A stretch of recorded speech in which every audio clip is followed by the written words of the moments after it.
చెప్పే కదా మరి అతను వాళ్ళు చూడ మళ్ళీ నేను నాకు నడిచే ఓపిక ఉంది నేను నడవగలను మొన్నే అన్నారుగా ఆయన.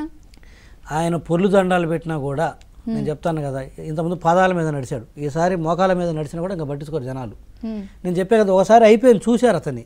చూడకముందు వరకు కూడా జగన్మోహన్ రెడ్డి గారు అంటే ఆహా ఓహో ఇతను వస్తే తీసేస్తాడు, అది చేసేస్తాడు, ఇది చేస్తాడు, చంద్రబాబు నాయుడు గారికి వయసు అయిపోయింది, ఇతను యువకుడు, ఇతను వస్తే కొత్త ఐడియాలు అది ఇది అని చెప్పేసి నమ్మారు, తప్పులేదు, ఇచ్చారు. ఈరోజు ఏం చేశారు, ఒక 30 సంవత్సరాలు వెనక్కి తీసుకుపోయారు. ఈరోజు రిషికొండ ప్యాలెస్ తీసుకుంటే టాయిలెట్లో కూర్చుంటే నీకు సముద్ర వ్యూ కావాలా, అట్లా కట్టుకుంటారా ఏం సార్? ఆ ఓరు ఉంటేనే డెలివరీ అవుదేమోండి ఆ సముద్రం. చెప్పండి అబ్బా టీవీ చూసే వాళ్ళు, అదే టూరిజం బిల్డింగ్ అంటారు. ఏ టూరిస్ట్కి టాయిలెట్లో కూర్చొని సముద్రం వ్యూ చూపిస్తారు? ఎక్కడైనా ప్రపంచం ఉందా? ఏదో డిన్నర్ చేసేటప్పుడు ఏదో ప్లాన్ చేస్తారు, ఏదో క్యాండిల్ లైట్ డిన్నర్ పెట్టేసి ఏదో వ్యూ యాంబియన్స్ కోసం చేస్తారు. రెండోది, నీకు మసాజ్ సెంటర్లు అవసరం ఏంది లోపల? మసాజ్ సెంటర్లు అవసరమా? ఎవరి కోసం మసాజ్ సెంటర్లు? మసాజ్ అవన్నీ ఉన్నాయి కదా, మసాజ్ చేసే బెంచి, దానికి సంబంధించిన టబ్బు, అవన్నీ టూరిస్టులకు మసాజ్ చేస్తారా గవర్నమెంట్? లేకపోతే సీఎంలు మసాజ్ చేసుకోవడం కానీ వాళ్ళకి ఒకవేళ సీఎం క్యాంప్ ఆఫీస్ అనుకుందాం, వాళ్ళు ఇష్టం వచ్చినట్టు కన్ఫ్యూజ్ చేసేయాలి. కాసేపు టూరిజం బిల్డింగ్ అంటారు, కాసేపు సీఎం క్యాంప్ ఆఫీస్ మీద కూడా పోలెడు అబద్ధాలు. కాసేపు కొండ అన్నారు, గ్రీన్ మ్యాట్ అన్నారు, రగ్గేశారు, గుండు కొట్టారు, ట్రిబ్యునల్, అసలు చెప్పాల్సినవి అన్ని చెప్పారు. అన్ని చెప్పారు కదా.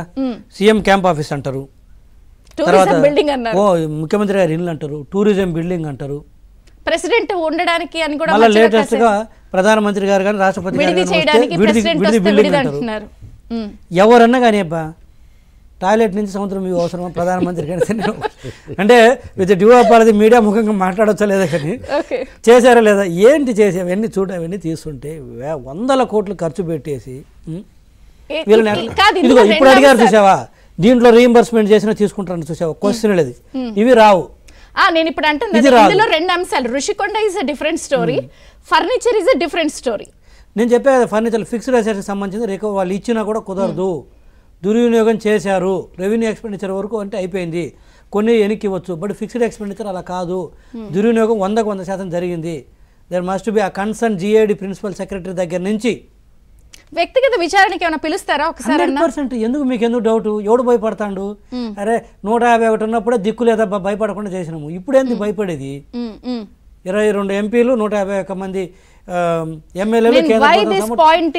పదే స్ట్రెస్ చేస్తున్నాను, ఎంఫసిస్ చేస్తున్నానంటే తెలంగాణలో కూడా చూస్తున్నాం 900 కోట్లు పెట్టి సెక్రటేరియట్ కట్టారు, లేదా విద్యుత్ కొనుగోళ్ల విషయంలో నానా యాగి జరుగుతోంది. ఒక కమిటీ వేశారు, రిటైర్డ్ జస్టిస్లు, బాబు రా నువ్వు కేసీఆర్ గారు లెటర్ రాయిద్దా వివరణ ఇవ్వంటే నువ్వే గవర్నమెంట్ మీద ప్రెషర్ పడిపోయావు, అది ఇది అని చెప్పి నేను రానని చెప్పి మీరు చాలట్లేదని రాస్తున్నారు అక్కడ. ఇప్పుడు తెలంగాణలో ఇప్పుడు అక్కడ కూడా 6 నెలలు గట్టిగా 500 కోట్లు, అది 900 కోట్లు, అది 6 నెలలు, ఇది గట్టిగా 6 రోజులు. కంగారు ఎందుకు? తినబోతు రుచి ముందుంది ముసళ్ళ పండుగ. ఒక బ్రేక్ తీసుకుందాం, అర్స్మిల్ గారు జనసేనతో కూడా మాట్లాడదాం. చిన్న విరామం, చర్చ కొనసాగుతుంది.